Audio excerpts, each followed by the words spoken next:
تو تحریک لبیک کے جو کارکن ہیں ان کا بھی رائٹ ہے کہ ان کو پتہ چلے کہ ان کے لیڈروں نے کیا معاہدہ کیا ہے ایک ایسی حکومت کے ساتھ عمران خان کی جس نے ان کو انڈین ایجنٹ کہا, جس نے کہا کہ کسی قیمت پہ اسلام آباد نہیں آنے دیں گے, جس نے پنجاب کو 60 دن کے لیے رینجرز کے حوالے کر دیا, جس نے گولی مار دینے کا حکم دے دیا, جس نے اپنے 5 آج تک ابھی کی جو خبر آئی ہے آج کی ایک اور اس میں سپاہی جو ہے وہ جاں بحق ہو گیا, تو 5 پاکستانی سپاہیوں کی جان گئی ہے, 10-11 ان کے مرے ہیں, اور پھر آپ معاہدہ کرتے ہیں اور پھر آپ اس میں وزیر خارجہ کو بٹھاتے ہیں اور اسپیکر قومی اسمبلی کو بٹھاتے ہیں اور مفتی منیب الرحمان صاحب جو کہ اس معاہدے کے ساتھ ان کا کوئی تعلق نہیں ہے, اس مذاکراتی کمیٹی کے ساتھ ان کا کوئی تعلق نہیں ہے, وہ ایک فوج کا بندہ ہے, وہ فوج کا اسپوکس پرسن ہے مذہبی, اس کو بٹھا کے آپ پریس کانفرنس کرتے ہوئے کہتے ہیں جی ہم نے مذاکرات کر لی. تو اب بات یہ ہے کہ مجھے جو لگ رہا ہے وہ یہ ہے کہ عمران خان جو ہے وہ یہ سوچ رہا ہے کہ اگلے الیکشن میں عمران خان کی تو پوزیشن بہت خراب ہوگی, مسلم لیگ کی کافی سٹرونگ ہوگی. اصل تو پنجاب ہی ہے نا, الیکشن کا تو اصل رزلٹ تو پنجاب طے کرتا ہے نا کہ کس کی گورنمنٹ بنے گی. باقی ادھر سے 3-4 سندھ سے جیت لیں, 5-7 کے پی سے جیت لیں, وہ میٹر اتنا نہیں کرتی. تو پنجاب میں مسلم لیگ نون کو کاؤنٹر کرنے کے لیے ایسا ہو سکتا ہے کہ عمران خان تحریک لبیک پاکستان کے ساتھ انتخابی اتحاد کر لے اور ان کو کچھ سیٹیں جو ہے وہ دے دیں گے پنجاب میں. اب اگر ایسا انہوں نے کیا ہے تو یہ ایک بہت بڑی وجہ ہو سکتی ہے کہ اس کو ڈسکلوز انہوں نے پبلکلی معاہدے کو نہ کیا ہو. لیکن نظر یہی آتا ہے کہ یہ ڈیل جو ہوئی ہے وہ یہی ہوئی ہے کہ آپ کو ہم ایز اے پولیٹیکل پارٹی آپ سے بین اٹھا دیتے اور آپ پولیٹیکل ایکٹیویٹیز کریں, دھرنے وغیرہ نہ دیں, مارچ نہ کریں اسلام آباد کی طرف, اور اگلے الیکشن میں ہم آپ کے ساتھ انتخابی اتحاد بنائیں گے.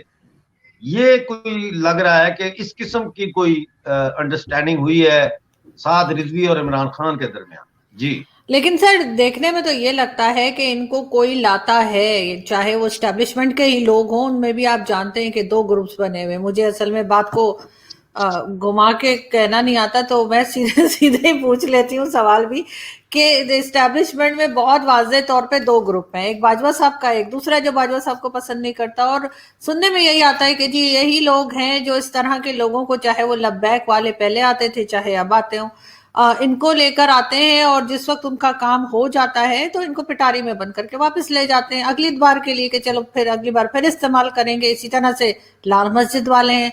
تو آپ کو لگتا ہے کہ یہ جو ہے گورنمنٹ دوبارہ عمران خان کی آ پائے گی جو یہ ان سے بات چیت کر رہے ہیں, کیونکہ یہ تو انہی لوگوں کے ساتھ جائیں گے جن کے یہ ہیں, جو ان کو کہا جائے گا. اور دوسری بات سر, ان کو تو بہت دفعہ کہا گیا کہ جی یہ تو انڈین ایجنٹس ہیں, انڈیا سے فنڈڈ ہے.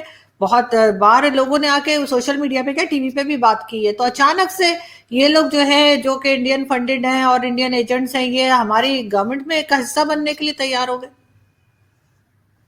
دیکھیں یہ تو کوئی کنفرمیشن تو نہیں ہے نا اس بات کی.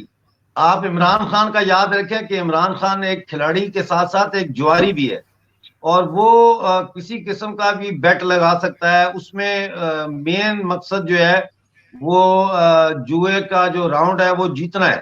اس میں یہ نہیں ہے کہ کوئی اصول ہے یا کوئی عزت نفس ہے یا کوئی نیشنل انٹرسٹ اس میں شامل ہوتا ہے, تو وہ کچھ بھی کر سکتا ہے. اب کیا مسئلہ یہ ہے کہ یہ جو اس تحریک لبیک پاکستان ہے یہ ملٹری انٹیلیجنس اور کے انڈر کام کر رہی, تو ملٹری انٹیلیجنس جو ہے وہ آرمی چیف کو جواب دہ ہوتی ہے.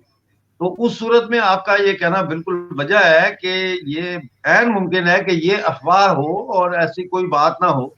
اور اس وقت اچھا دوسری بات یہ ہے کہ وزیر آباد سے تو ابھی تک انہوں نے دھرنا ختم نہیں کیا, وہ تو صرف جی ٹی روڈ سے اٹھ کر ساتھ وہ پارک ہے, میں نے دیکھا ہے وہ بڑا سا پارک ہے, اس میں جا کے بیٹھ گئے اور وہ مطالبہ کر رہے ہیں کہ جی ہمیں بتایا جائے کہ کیا معاہدہ ہوا ہے. تو یہ عمران خان کو ایک انہوں نے چنوتی دی ہے باجوہ صاحب نے کہ بندے کے پتر بن جاؤ. لیکن میں ایک اور چیز آپ کے سامنے رکھنا چاہتا ہوں, وہ یہ ہے کہ پاکستان کی جو اس وقت موجودہ صورتحال ہے وہ انتہائی ناگفتہ بے ہے. ٹھیک ہے, میں ایوب خان کے ماشاء اللہ میں میرا بچپن گزرا, اور اس کے بعد یحییٰ خان کا ماشاء اللہ بھی ہم نے دیکھا. بھٹو صاحب کے جو چند شروع کے سال تھے 2 سال, وہ بھی ماشاء اللہ میں گزرے. اس کے بعد پھر ضیاء الحق کا 11 سالہ ماشاء اللہ بھی ہم نے دیکھا. پھر مشرف کا بھی ماشاء اللہ دیکھا. مشرف کا ماشاء اللہ جو ہے نا, یہ اچھا یہ انتہائی کمزور ماشاء اللہ, سافٹ ماشاء اللہ. اور اب جو باجوہ صاحب ہیں, آپ دیکھیں کہ نہ باجوہ میں اتنا دم ہے کہ وہ ماشاء اللہ لگا کے اس کی حکومت کو ختم کر دے, حالانکہ پوری پاکستان کی عوام مہنگائی کی وجہ سے چیخ رہی ہے. اور اگر یہ کل عمران خان کی حکومت کو سیک کر دیتے ہیں اور ٹی وی پہ آ کر خطاب کرتے ہیں اور کہتے ہیں کہ ہم نے جو ہے وہ اس لیے اقتدار سنبھالا کہ یہ حکومت کا بیڑا غرق کر رہے تھے, اور ہمیں سازش کا پتہ چلا ہے کہ یہ تو اصل میں اسرائیل کے ساتھ ان کی کوئی سازش تھی, اس قسم کی سٹوری بنا کے تقریر کرے, تو لوگ شکرانے کے نفل ادا کریں گے کہ یار عمران خان سے جان چھوٹی. اور باجوہ صاحب چلائیں اور کہیں 90 دن میں ہم انتخابات کراتے ہیں, اور پھر انتخابات کرا کے اپنی مرضی کی لے آئے حکومت.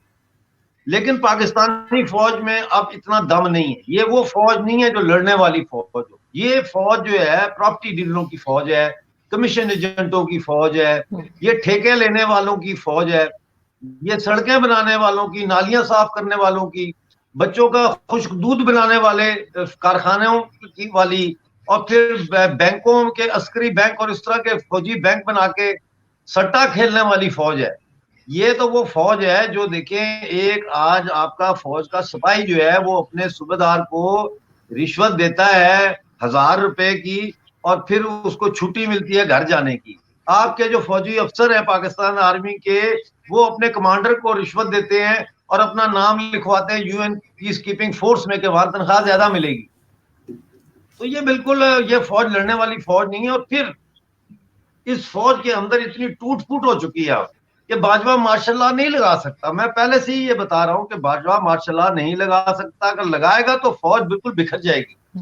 اس کے ساتھ ساتھ آپ یہ دیکھیں کہ عمران خان جو آپ کی پارلیمنٹ کا ایک نمائندہ ہے, وہ اتنی کمزور ہے گورنمنٹ کہ وہ باجوہ کو ہٹا نہیں سکتی. ورنہ عمران خان نے ایک آرڈر جاری کرنا ہے, پریزیڈنٹ نے اس کو اوکے کر دینا ہے, اور وہ ان کو جبری طور پر ریٹائر کر کے نیا آرمی چیف آ جائے گا. کہنے کا مقصد میرا یہ ہے کہ 2 ایسے پہلوان اکھاڑے میں اترے ہیں جو دونوں ہی انتہائی لاغر ہیں, اور وہ کشتی میں پہلا ہی داؤ لگا کے دونوں بے ہوش ہو کے گر گئے. پاکستان کی ریاست جو ہے اس کی حالت کافی خراب ہے. جی لیکن سر ہمیشہ سے ایک چیز میں اور آپ سے سمجھنا چاہوں گی کہ ہمیشہ جب بھی کوئی فوجی حکومت آئی ہے پاکستان میں, تو خیر ہمیشہ سے ہی بہت سال جو ہے وہ زیادہ ٹائم انہی لوگوں نے گزارا ہے. لیکن ایسا کیوں لگتا ہے لوگوں کو کہ جب فوجی حکومت آتی ہے تو ڈالر کا پرائس بھی ٹھیک ہو جاتا ہے, سیکیورٹی بھی ٹھیک ہو جاتی ہے, کئی چیزیں کنٹرول میں آ جاتی ہیں, اور جب یہ ڈیموکریٹک گورنمنٹس آتی ہیں تو ان سے کچھ بھی ہینڈل نہیں ہوتا, کرپشن کے بھی بہت زیادہ کیسز سامنے آتے ہیں, مہنگائی بھی زیادہ ہو جاتی ہے, سیکیورٹی بھی ایک طرح سے اس طرح سے نہیں رہتی. اور جیسے لوگ سمجھتے ہیں کہ ٹھیک ہے ہونا چاہیے کہ فوج کو جو ہے حکومت نہیں چلانی چاہیے, لیکن پاکستان میں ایسا کیوں دیکھنے میں آتا ہے کہ جب فوج آتی ہے تو سب کچھ سنبھل جاتا ہے؟ یہ لوگ کیوں نہیں سنبھال پاتے جو دوسرے آتے ہیں؟ جی کچھ وہ آپ کے سنبھلنے والی بات سے مجھے بات یاد آ گئی کہ میں جب ضیاء الحق کے دور میں اریسٹ ہوا اور مجھے سزا ہو گئی, تو وہ سب کہیں کہ امجد کو نکالو, امجد کو نکالو. تو میری والدہ کہتی ہے نہیں اس کو ادھر ہی رہنے دو, وہ ادھر ہی ٹھیک ہے, وہ بہت شرارتی ہے, باہر آ کے پھر کچھ کرے گا تو لمبی سزا ہوگی دوبارہ اس کو ادھر ہی رہنے دو, ہی is safe over there.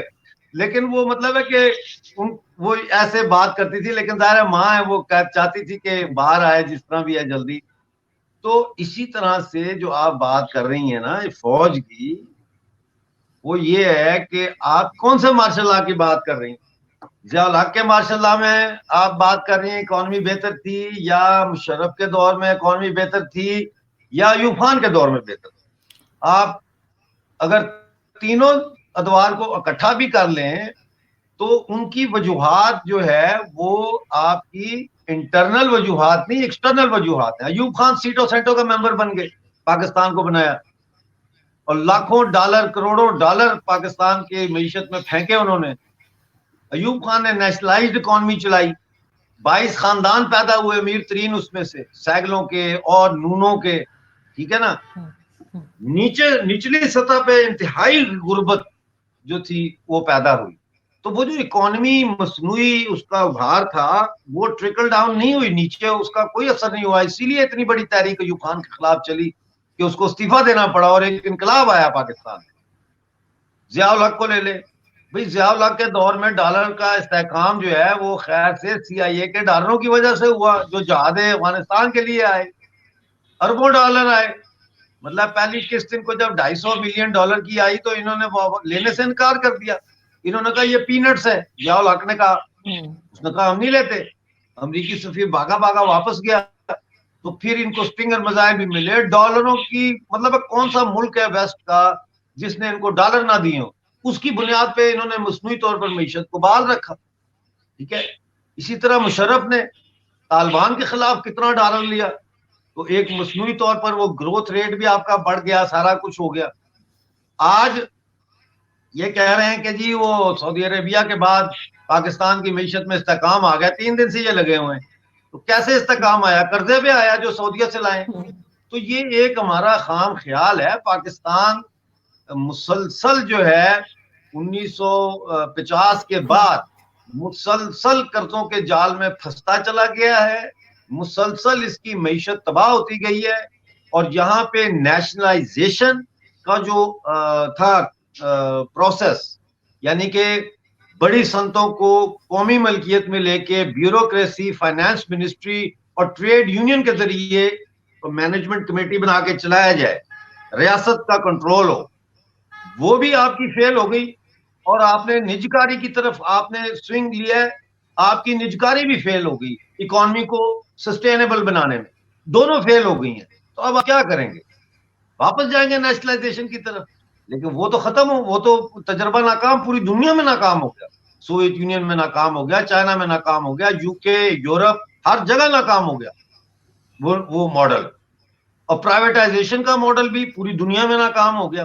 Pakistan میں کیسے کامیاب ہو جائے گا بھائی؟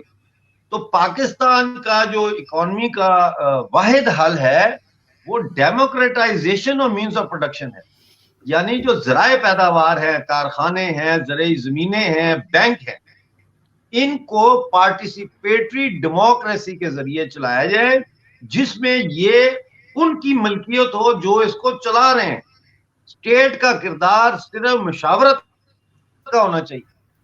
تو وہ ایک پورا ایک ٹاپک ہے ڈیموکریٹائزیشن اور مینز آف پروڈکشن کو کیسے آپ امپلیمنٹ کریں گے کسی سوسائٹی میں. اور یہ ارجنٹینا میں اس کے تجربے ہوئے. آپ کو یاد ہوگا ارجنٹینا جو ہے آج سے 20 سال پہلے بینکرپٹ ہو گیا، دیوالیہ ہو گیا.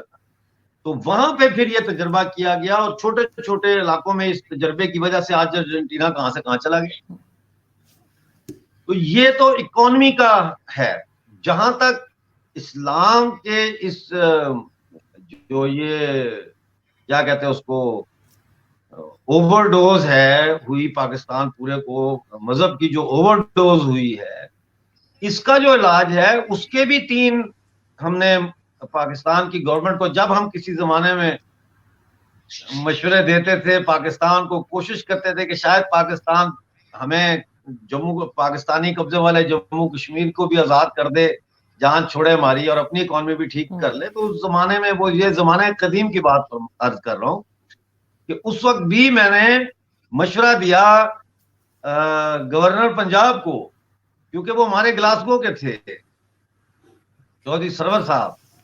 تو وہ اچھی ان سے اسلام دعا تھی، تو ان کو ہم نے مشورہ دیا. ہم نے کہا دیکھیں اب آپ گورنر بن رہے ہیں تو آپ یہ کریں کہ جو مدرسے ہیں ان کو بند نہ کریں. میں مدرسوں کو بند کرنے کے حق میں نہیں ہوں. پاکستان، انڈیا میں کہتا ہوں سارے مدرسے بند کر دیے جائیں، لیکن پاکستان میں کہتا ہوں مدرسے بند نہ کیے جائیں، بلکہ مدرسوں کے ساتھ یہ کنڈیشن لگائی جائے کہ انہوں نے اپنے شاگردوں کو ووکیشنل ٹریننگ دینی ہے. اور اس کو سرٹیفکیٹ مدرسے کا اس وقت تک نہ دیا جائے جب تک کہ وہ ووکیشنل ٹریننگ نہیں لیتا اور اس میں سے وہ پاس نہیں ہوتا. 2-2 سال کی ووکیشنل ٹریننگ ساتھ لگائیں, الیکٹریشین بنائیں, جوائنر بنائیں, پلمبر بنائیں. کیونکہ ابھی جو آپ نکالتے ہیں مدرسوں سے بچے, وہ نکل کے مولوی بنتے ہیں, لیکن اگر ووکیشنل ٹریننگ کی شرط ساتھ ہوگی کمپلسری, تو وہ جب نکلے گا تو وہ ایک چھوٹے سطح کا پیٹی بورژوا بنے گا. اس کی سوچ تجارت کی ہوگی, اس کی سوچ ٹریڈر کی ہوگی, اور زیادہ تر جو ہے وہ مڈل ایسٹ کی طرف نکل جائیں گے, تو ادھر جو ہے نا وہ کم ہوگا. دوسرا میں نے یہ ان کو مشورہ دیا تھا کہ جو ہماری ٹیکسٹ بکس ہیں, ان کو آپ جب کھولتے ہیں تو پہلے صفحے پہ یا تو خانہ کعبہ کا فوٹو ہے, یا روزہ رسول کا فوٹو ہے, یا کوئی بڑی سی آیت موٹی سی لکھی ہوئی ہے. یعنی یہ ویژل انڈوکٹرینیشن ہے, اس کو ختم کیا جائے. نصاب کی کتابوں میں مذہب کا کوئی عمل دخل نہیں ہونا چاہیے. تیسرا مشورہ ان کو یہ دیا تھا کہ آپ اسکولوں میں, کالجوں میں اسلامیات کا سبجیکٹ ختم کر دیں, اس کی جگہ دینیات رکھیں. جب میں کالج میں تھا, ڈگری کالج اصغر مال میں, تو ہمارے وہاں دینیات ہوتی تھی, آپشنل دینیات. تو اکثر لڑکے لے لیتے تھے کہ آسان ہے, حضور پاک کی تعریفیں کرتے جاؤ, 4-5 واقعات لکھو, نمبر اچھے آ جائیں گے. تو ایک این سی سی میں سارے جاتے تھے اور دوسرا دینیات لیتے تھے. وہ اسلامیات نہیں تھی. جس سال میں نے وہاں سے تعلیم فارغ ہوا, ماشاء اللہ لگ چکا تھا, اگلے سال اسلامیات آ گئی, اور اس میں تھا کہ 6 کلمے بھی آپ کو حفظ کرنے, اور یہ آیتیں اور یہ صورتیں. تو ہم بڑے خوش تھے, ہم نے کہا ہم بچ گئے بھائی, تو جو نئے آئے یہ پھنس گئے, اب کرو یاد. تو اب کہنے کا مقصد یہ ہے, ہم نے ان کو کہا کہ یہ آپ کام کریں, 3 کام. انہوں نے کیا کیا, اس خدا کے بندے نے گورنر بننے کے بعد تمام یونیورسٹیوں میں قرآن شریف کمپلسری کر دیا کہ آپ کو ڈگری نہیں ملے گی جب تک آپ کو قرآن شریف کے امتحان میں آپ پاس نہ ہو. تو اس ملک کا اب کیا میں علاج آپ کو تجویز کروں؟ اس ملک کا کوئی علاج نہیں. یہاں ایک بہت بڑا ریولوشن آنا چاہیے, جس ریولوشن میں 2 قومی نظریے کی بنیاد پہ جو یہ چل رہا ہے ملک, اس کو بالکل نگیٹ کیا جائے, اور یہاں پہ فوج جو ہے اس کو ختم کیا جائے, اور نئی فوج نئے سرے سے بنے. پورا مطلب ہے آپ کو وہ مجھے ہوتا ہوا نظر نہیں آ رہا. جو ہوتا ہوا نظر آ رہا ہے وہ یہ افسوس سے کہنا پڑتا ہے کہ یہ ملک جو ہے یہ مزید زیادہ دیر تک قائم نہیں رہ سکے گا. لیکن آپ جیسی خواتین ہیں اور نوجوان ہیں, وہ کہاں, اب یہ ملک نہیں رہ سکتا. بلوچستان, سندھ بہت مشکل ہے. نہیں اور سر, چائنا, بالکل یہ تو آپ صحیح کہہ رہے ہیں.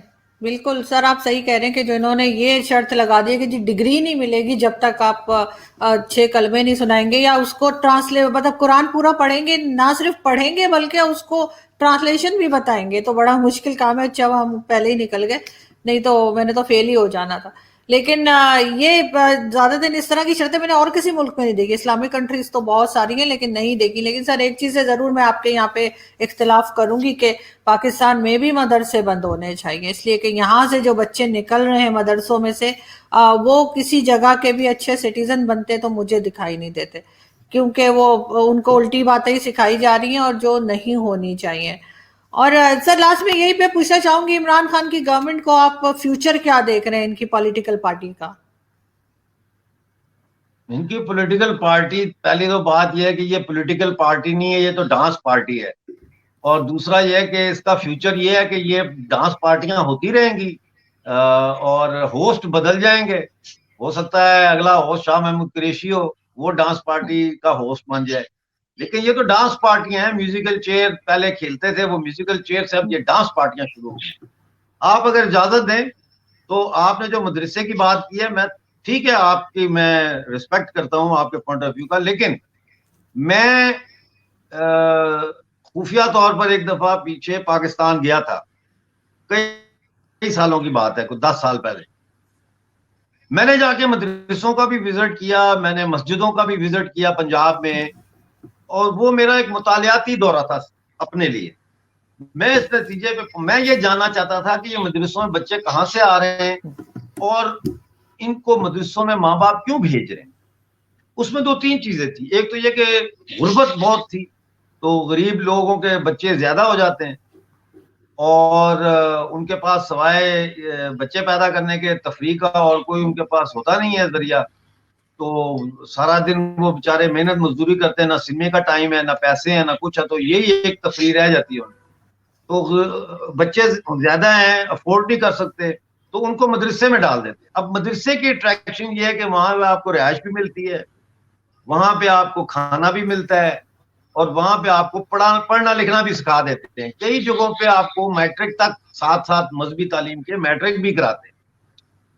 اب مسئلہ یہ ہے کہ اگر آپ کے کہنے کے پہلے میں بھی یہی کہتا تھا مدرسے بند کر دو, لیکن میں نے یہ دیکھا کہ اگر مدرسے بند کر دو تو پھر یہ بچے کہاں جائیں, کیونکہ پاکستان میں جو سرکاری اسکولوں کی حالت ہے اول تو ہے ہی نہیں, اور جو ہیں وہاں نہ ٹوائلٹ ہے, نہ ٹیچر ہے, نہ بینچ ہے, نہ چیئر ہے. تو یہ بچے جو ہے کم از کم یہاں ان کو رکھ کے اس کو ٹرانزیشن کے ذریعے اس کو چینج کیا جائے. اور وہ پہلا ٹرانزیشن یہ تھی جو ہم نے کہا کہ اس کو یہاں پہ ووکیشنل ٹریننگ شروع کی جائے تاکہ ان کا طبقہ چینج کر دیا جائے. وہ کلرجی سے ایک سمال ٹریڈر کے طبقے میں تبدیل ہو جائے, اس سے نفسیات چینج ہو جاتی ہے اور یہ لوگ باہر چلے جائیں. فوری طور پر اگر ہم مدرسے بند کرتے ہیں تو لاکھوں بچے جو ہے وہ تعلیم بھی نہیں ملے گی, اور وہ لمپن سوسائٹی کا حصہ بن جائیں گے, وہ زیادہ خطرناک بنیں گے. یہ وجہ تھی. لیکن جیسا آپ کہہ رہی ہیں اس پہ بحث ہو سکتی ہے, اور ہو سکتا ہے کہ کل میں آپ سے کنونس ہو کے یہ کہوں کہ ہاں بھائی آرزو بالکل ٹھیک کہہ رہی ہے, بند کرو مدرسے سارے. لیکن میرا یہ خیال تھا کہ مدرسے بند کرنے, فوری طور پر سارے مدرسے بند کرنے سے پاکستان میں اس کے ایڈورس افیکٹ ہوں گے. انڈیا میں فوری طور پر بند کرنے سے انڈیا میں ایک گورنمنٹ اسکول کا سسٹم ہے, وہ کشن کرے گا, اس کو وہ کشن کرے گا. اور انڈیا میں بھی زیادہ تر لوگ جو ہے وہ اتنے وہ ان کے وہاں مدرسوں بھیجنے کے دیگر مسائل ہیں, آئیڈینٹی کا مسئلہ ہے اور کرائسس ہیں ان کے جو وہ ہیں. تو انڈیا میں وہ سما جائیں گے اس اسکول سسٹم میں, پاکستان میں ایسا نہیں. بالکل. لیکن پھر بھی پاکستان کو کوشش کرنی چاہیے کہ جس طرح کا اسکول سسٹم انڈیا میں ہے اگر اسی طرح کا ہو, تاکہ ہمارے یہاں بھی بچے جو اسکول جائیں. ایک سسٹم ہونا چاہیے کہ جی وہ اچھے شہری بنے, بجائے اس کے کہ ان کو اس طرح کے مدرسوں میں بھیجا جائے. اور پیرنٹس جو ہیں وہ بھی خیال کریں, اور گورنمنٹ ذرا پاپولیشن کنٹرول پہ کام کرے تو سر زیادہ بہتر ہوگا. اس لیے کہ پہلے ہی یہاں پہ لوگوں کے پاس کھانے کو نہیں ہے, اور نہ ہی ہیلتھ سسٹم ہے, نہ اس طرح کا. جو یورپ کی ہم بار بار مثالیں تو بہت دیتے ہیں, لیکن یورپینز نے اپنی کنٹرول میں رکھی ہوئی ہے پاپولیشن. ہمارے یہاں تو مطلب اتنی پاپولیشن ہوتی ہے کہ وہ پھر کہتے ہیں کوئی بھی گورنمنٹ آ جائے وہ نہیں پرووائڈ کر سکتی, نہ پانی, نہ کھانا, نہ ہیلتھ سسٹم. لیکن یہ چیز لوگوں کی سمجھ میں نہیں آتی, کہتے چلو 2 ہی بچے ہیں, اچھا 2 والے بھی, اچھا 2 ہی ہے بس, اچھا 2 ہی ہے تو پھر 3 ہو جائے, بس 3 ہی ہے. تو وہ نا عجیب قسم کا ہمارے یہاں سسٹم بنا ہوا ہے. ابھی میری ایک ریلیٹیو, ان کی شادی ہو رہی ہے, کارڈ آیا تو میں نے ان کو ویسے فون کیا, میں نے کہا کتنے بہن بھائی ہیں, وہ میری کزن ہے اس کی شادی ہے, تو میں نے پوچھا کتنے بہن بھائی ہیں اس کے مطلب اس میں ان لاز میں, کہتے 14. میں نے کہا کتنے 14, سوچئے آپ 14 بہن بھائی ہیں. میں نے کہا آپ کا تو اسی میں کام ہو جائے گا, وہ جو ہمارے یہاں جوڑے دیے جاتے ہیں نا رشتہ داروں کو, میں نے کہا اس میں سارا بجٹ ختم ہو جانا ہے. تو وہ لوگ سوچتے نہیں ہے کہ کیا ہوگا. خدا کرے کہ میرے ریلیٹیو یہ ویڈیو نہ دیکھیں, نہیں تو مجھے گولی مار دیں گے. تو ادھر بیٹھ کے یہ بول رہی تھی. یہ جو آپ بات کر رہی ہیں نا, یہ جو آپ بات کر رہی ہیں تو مجھے پنڈی یاد آ گیا. راول پنڈی میں مرید حسن کا چوک ہے, برج ہے اوپر, ٹرین کا برج ہے, مرید حسن کا چوک. تو اگر آپ اسلام آباد کے ساتھ پنڈی آئیں اور مرید حسن کے برج کے اندر سے کراس کریں تو پرانے وقتوں میں رائٹ سائڈ کے اوپر جی ٹی ایس کا بس سٹینڈ ہوتا تھا جو دوسرے شہروں کو جاتی ہیں. لیفٹ سائڈ پہ بھٹو صاحب کے زمانے میں ایک بہت بڑا بل بورڈ انہوں نے لگوایا تھا. اس کے اوپر دکھایا تھا کہ ایک بوڑھا آدمی ہے, تھوڑی تھوڑی اس کی سفید داڑھی, تنکوں کی طرح تنکا داڑھی ہے, اور پٹا اس نے باندھا ہوا ہے, اور دھوتی سی پہنی ہوئی ہے, اور اوپر بنیان ہے, اور بیچارہ کھینچ رہا ہے ایک ریڑا, اور اس ریڑے کے اوپر اس کی بیوی اور 5, 7, 10 بچے ہیں. نیچے لکھا تھا جیسا کرو گے ویسا بھرو گے. مجھے اچھی طرح یاد ہے. تو میں اسکول جایا کرتا تھا تو میں امی کو پوچھتا تھا کار میں, میں کہتا امی اس کا کیا مطلب ہے جیسا کرو گے ویسا بھرو گے. تو یہ وہ مجھے یاد ہے. تو وہ مجھے کہتی تھی چپ کرو تم, تو میں سب پتا ہے. میں کہتا اچھا بھی مجھے پتا ہے.